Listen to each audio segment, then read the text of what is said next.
문재인 정부 청와대 출신 더불어민주당 소속 국회의원들을 대표해서 오늘 기자회견장에 섰습니다. 정말 상식 밖의 일이 벌어지고 있습니다. 전임 대통령에 대한 정치 보복이 버젓이 자행되고 있는 상황에서 그런 부분들을 규탄하기 위해서 이 자리에 섰습니다. 우선 참석하신 의원님들 소개해 드리겠습니다. 진성준 의원님 참석하셨습니다. 이용선 의원님 참석하셨습니다. 민영배 의원님 참석하셨습니다. 고민정 의원님 참석하셨습니다. 정태호 의원님 참석하셨습니다. 김영배 의원님 참석하셨습니다. 그럼 기자회견문을 낭독하도록 하겠습니다.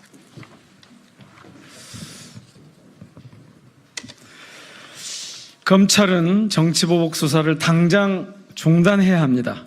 검찰이 문재인 전 대통령의 금융계좌를 들여다봤다고 합니다. 이는 명백한 정치보복입니다. 취임 첫날부터 전임 정부 괴롭히기에만 골몰하던 윤석열 정부는 대체 언제까지 전임 정부에 대한 정치보복에만 몰두하려는지 분노를 참을 수 없습니다. 문재인 대통령의 전 사위 관련 수사는 검찰이 무려 4년 동안 스토킹 수준으로 대통령의 주변을 탈탈 턴 수사입니다.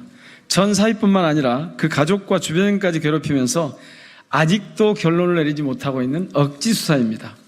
심지어 그 과정에서 검찰 측 인사, 검사라고 합니다.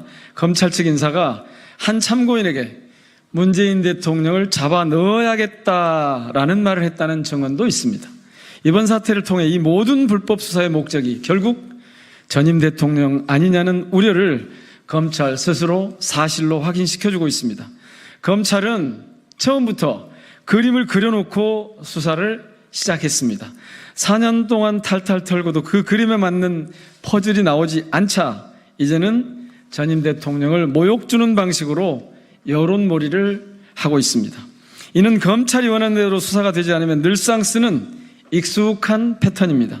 법정에 세울 증거는 없으니 언론을 통해 괴롭히는 없는 죄의 냄새만 고약하게 피우는 못된 습관입니다. 전 대통령의 사회가 취직을 해 월급을 받은 것이 뇌물이라면 대통령의 가족은 도대체 어떻게 생계를 유지해야 한다는 말입니까? 숨도 쉬지 말아야 한다는 소리입니까? 결론을 정해놓고 하는 보복수사는 수사가 아니라 정치 개입입니다. 검찰은 정치를 하는 집단이 아닙니다. 정의로운 세상을 위해 진실을 밝혀야 하는 국가기구입니다. 제발 자신에게 부여된 역할과 책무에 걸맞는 행동을 하기 바랍니다. 정치 검찰의 끝은 파멸임을 잊지 마십시오. 국민은 이 정부의 끝없는 정치보복에 대해 이미 여러 차례 경고를 했습니다. 국민의 목소리를 듣지 않는 권력의 끝은 몰락일 뿐입니다. 2024년 8월 16일 문재인 정부 청와대 출신 더불어민주당 국회의원 일동. 고맙습니다. 이상 마치겠습니다.